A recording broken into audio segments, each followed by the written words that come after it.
जय हिंद दोस्तों, कैसे हैं आप लोग। आशा है आप लोग बहुत अच्छे होंगे। तो नया साल की शुरुआत हो चुकी है और 1 जनवरी हम लोग का बीत चुका है। तो आप लोग जो है अपने एग्जाम को लेकर सीरियस हो जाइए। जो अभी हाल ही में आर की एग्जाम होने वाला है, तो आप उसमें अगर जो तैयारी कर रहे हैं, तो आपको जो हिस्ट्री की मेरी पूरी जिम्मेदारी है कंप्लीट कराना। तो ये मेडिवल हिस्ट्री का जो हम लोग कल क्लास कर चुके हैं, ठीक है ना। उसमें हम लोग आगे करेंगे। आगे बढ़ने से पहले मैं कुछ कुछ जरूरी सूचना दे दूं कि हम लोग की जो एनसीईआरटी की जो क्लास होती है, डेली मॉर्निंग में 7 बजे मिलती है, ठीक है ना। आप 7 बजे आएंगे चैनल पर तो आपको क्लास मिल जाएगी, ठीक है। फिर आपको जो मेडिवल हिस्ट्री की क्लास है वो आपको 8 बजे के लमसम, ठीक है, उस टाइम आपको जो क्लास मिल जाएगी। इस तरह जो है प्रीवियस ईयर क्वेश्चन भी मिलता है, आप वो भी आकर चैनल पर देखिए। सब क्या है, मतलब आपको 7 बजे से 10 बजे और 11 बजे के पहले, ठीक है ना, सारी क्लास आपको कहाँ मिलेगी, इसी चैनल पर। तो क्या क्या मिलेगा आपको, जो है 7 बजे एनसीईआरटी मिलेगी, ठीक है। 7:30 बजे, 7:30 बजे या 8 बजे आप मतलब देख सकते हैं। आपको जो मेडिवल हिस्ट्री क्लास मिल रही है इस समय फिलहाल में, आप उसे आकर ज्वाइन कर सकते हैं, देखिए। उसके बाद से आपको जो है प्रीवियस ईयर जो क्वेश्चन के जो जो सीरीज चल रही है वो आपको मिलेगा 8 बजे, ठीक है।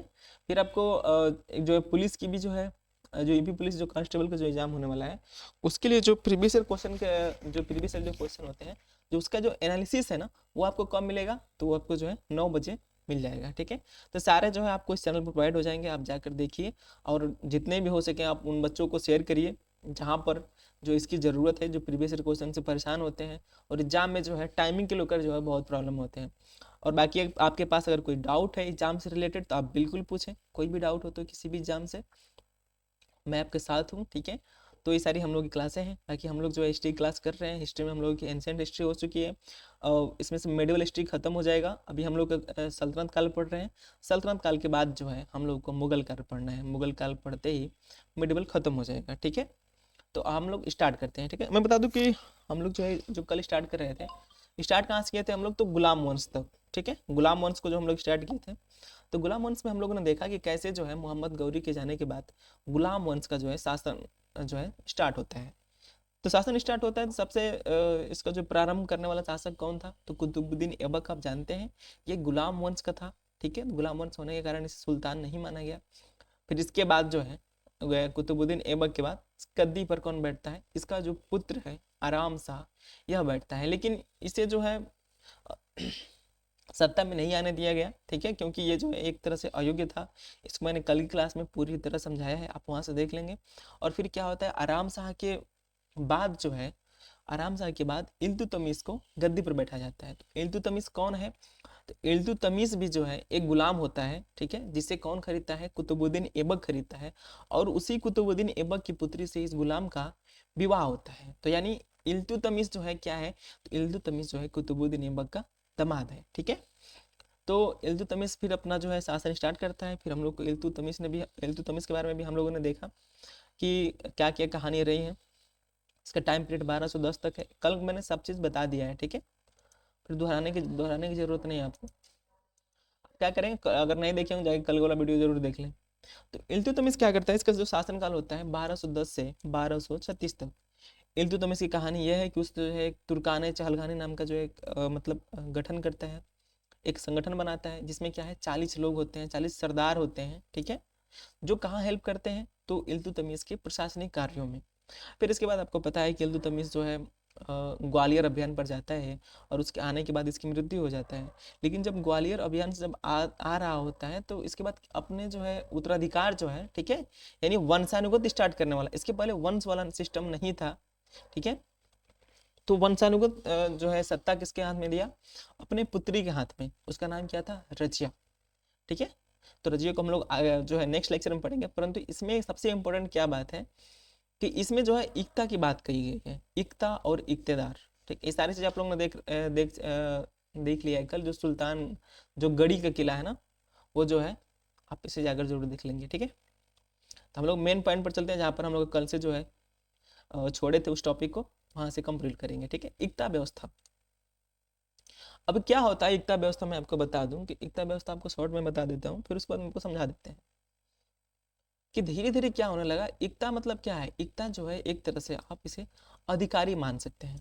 और ये जो अधिकारी जो है क्या होते थे, मतलब एक योग्य होते थे, और इस अधिकारियों को कहाँ नियुक्त किया जाता था, तो अब जैसे देखिए मान लीजिए दिल्ली पर शासन मतलब शासन हो रहा है, कौन कर रहा है? तो इल्तुतमिश। तो अब धीरे धीरे क्या हो रहा है ना कि जो शासन जो है, मतलब ये जो राज्य है, इसका धीरे धीरे विस्तार हो रहा है, यानी दिल्ली की।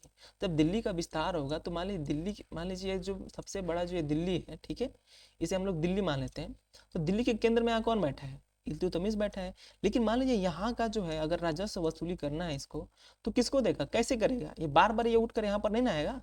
तो इसीलिए क्या किया गया ना, यहाँ पर मतलब जो भी जगह रही है, मतलब जो एरिया रहा है, तो एरिया के हिसाब से क्या किया गया है कि इक्तेदारों को नियुक्त किया गया है, ठीक है।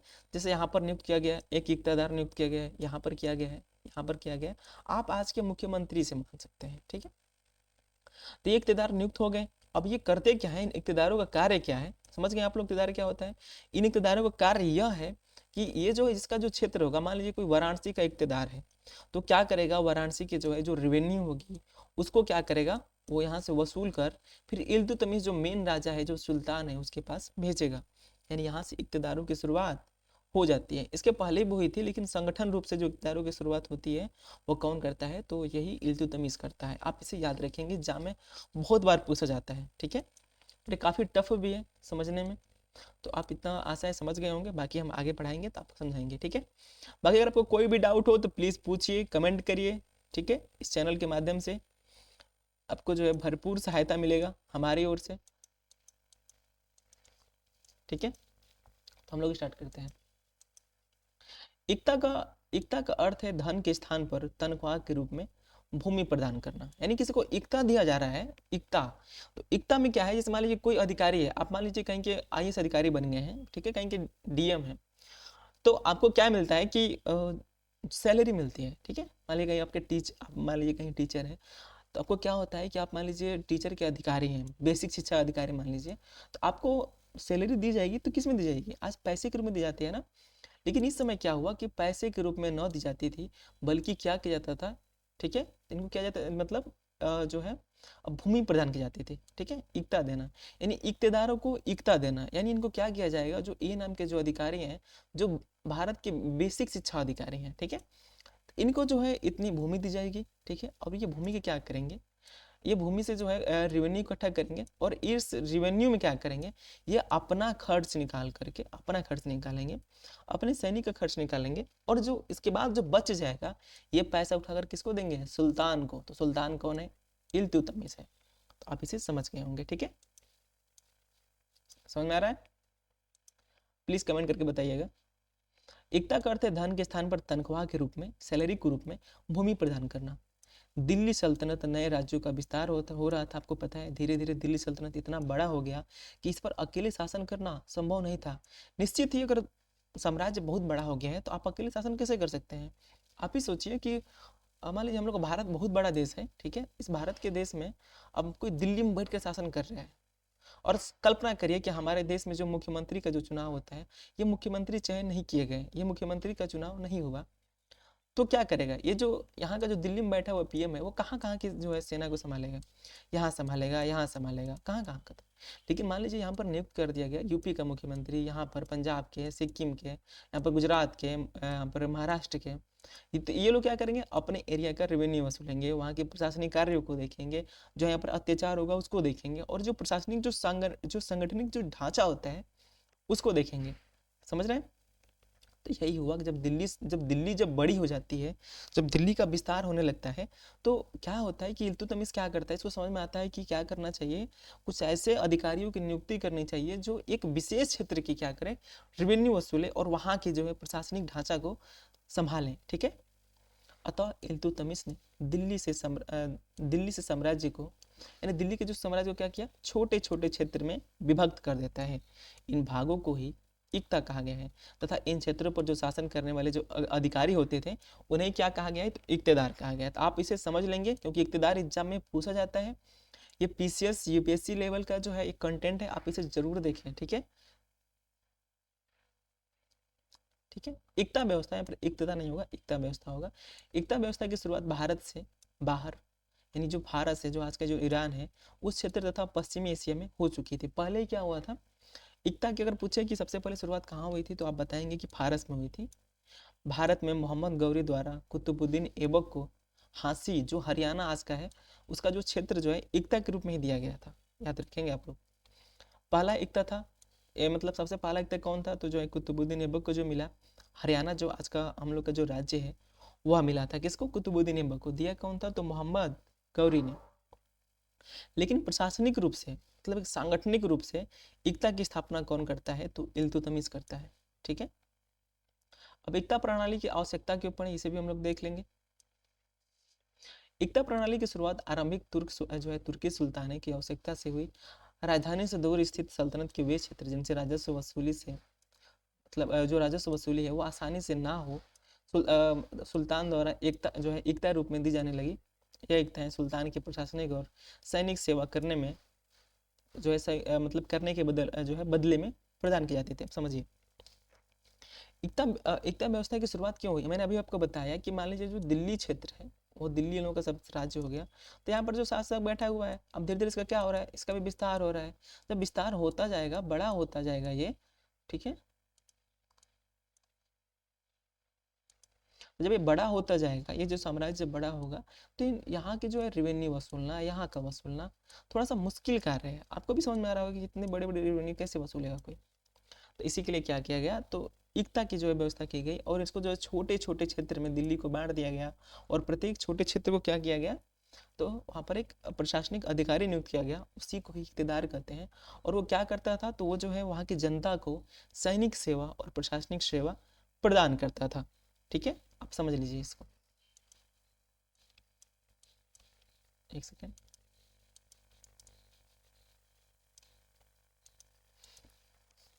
इस प्रकार सुल्तानों ने एकताएं बांटकर सीमावर्ती क्षेत्रों में सल्तनत का प्रभाव स्थापित किया तथा नियमित रूप से राजस्व भी वसूला। इससे क्या होगा भाई, आपकी जो राजस्व वसूली है वो क्या होगी, कंटिन्यूटी हो जाएगी। नहीं तो क्या होगा, पता चला कि एक जो है वाराणसी मतलब एक भारत में कोई राज्य कर रहा है और एक दिन क्या मतलब वाराणसी का राजस्व वसूलने गया, तो पता चला कि जो है उधर जो हिमाचल प्रदेश है या आप हरियाणा मान सकते हैं, वो हरियाणा का राजस्व वसूलने में उसकी फिर बारी कब आ रही है, 3 साल 4 साल बाद आ रही है, क्योंकि आज की तरह अत्याधुनिक व्यवस्था नहीं थी, फोन पे पेटीएम सब नहीं था, समस्या थी ना उस समय। तो समझिए इस बात को।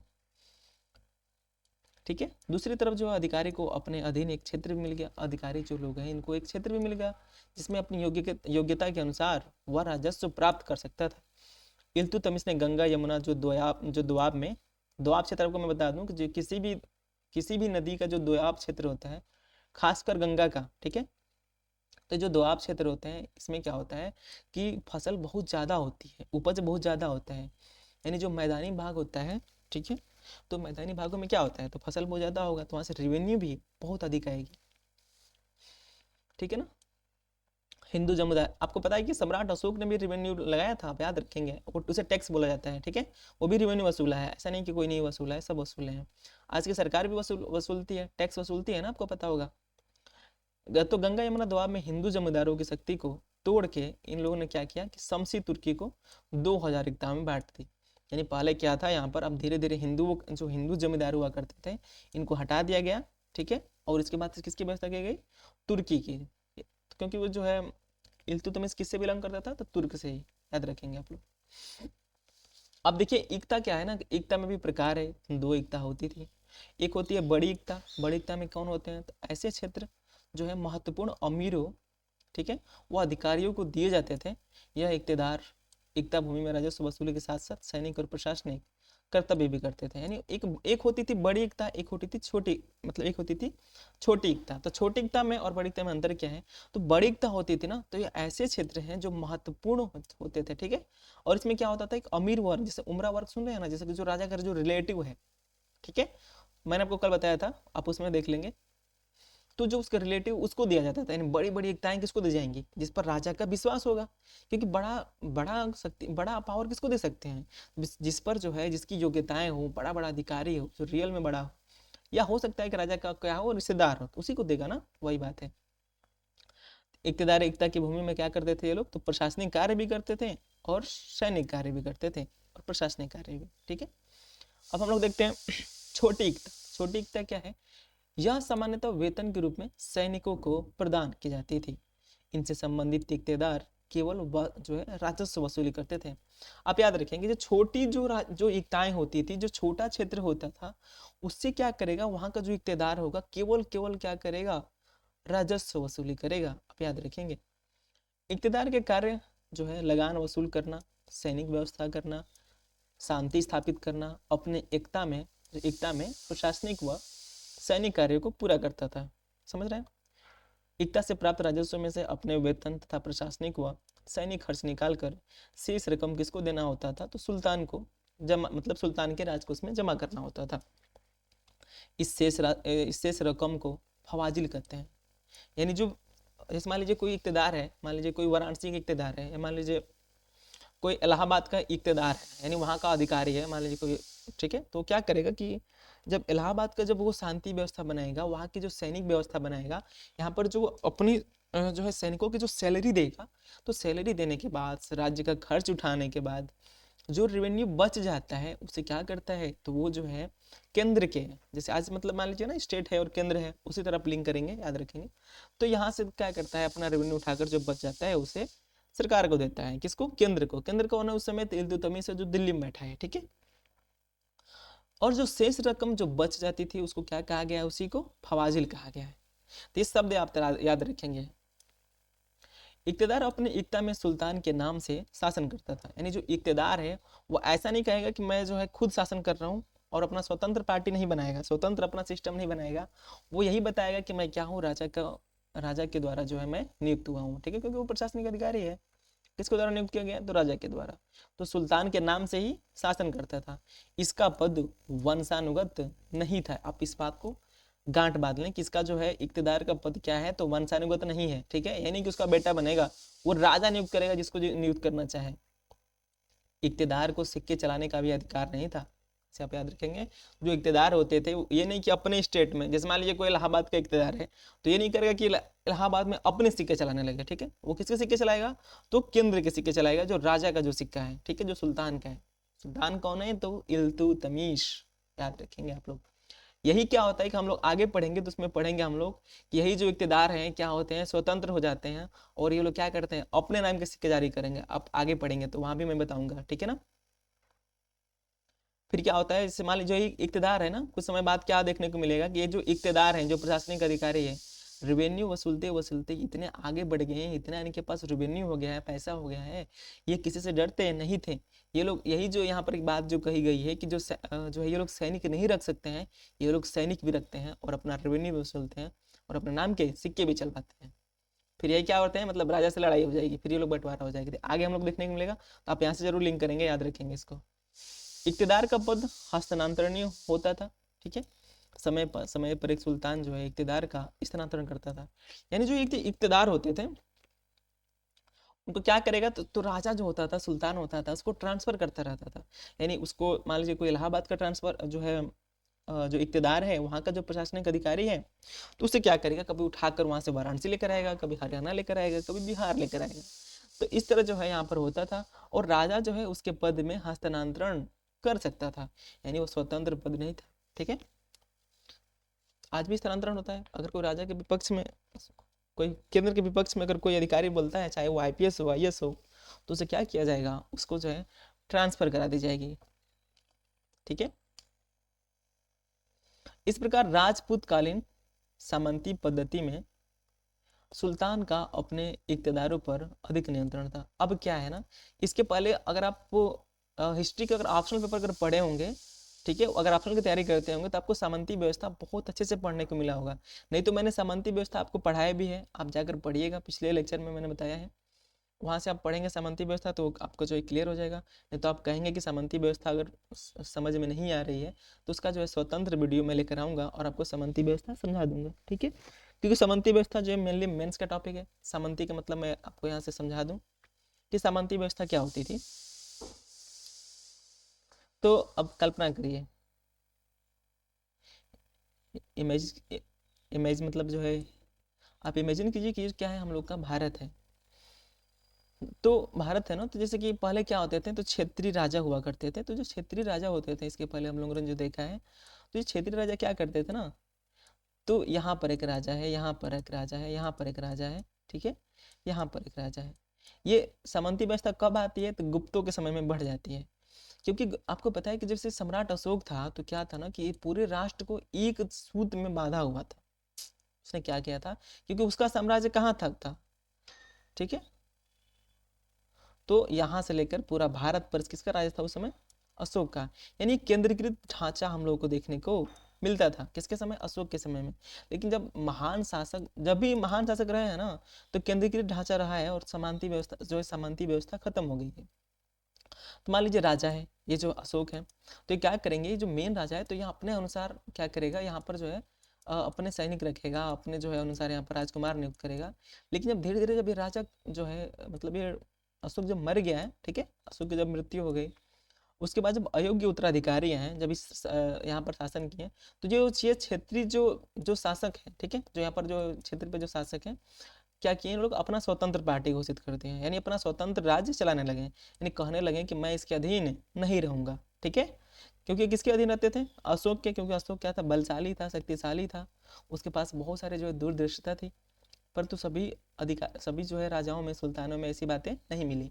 तो फिर क्या होता है, जो क्षेत्रीय जो शक्तियाँ होती हैं वो भर कर अपने आप को स्वतंत्र राजा घोषित कर देती हैं, और यही क्या है? सामंती व्यवस्था है। जैसे कि आज हम लोग के क्या है, एक तरह से सामंतवादी देखने को मिलता है, क्योंकि यहाँ पर सबका अधिकार है, हर स्टेट का अधिकार है अपना। लेकिन जब अगर यही क्या होगा, केंद्रीकृत ढांचा होगा, तो केवल केवल अधिकार किसका होगा? तो ओनली वन किसका होगा? प्रधानमंत्री का होगा। समझ रहे हैं? आप यहाँ से याद रखेंगे। तो यही क्या होता है, धीरे धीरे जो सामंती व्यवस्था थी, जब ये फिर ये सल्तनत काल शुरू होता है, तो फिर ये क्या होता है, इस सामंती व्यवस्था का पतन होने शुरू हो जाता है। एक बार सामंती व्यवस्था क्या होता है, अपने जो है चरम पर होता है, कब? गुप्तों के समय में।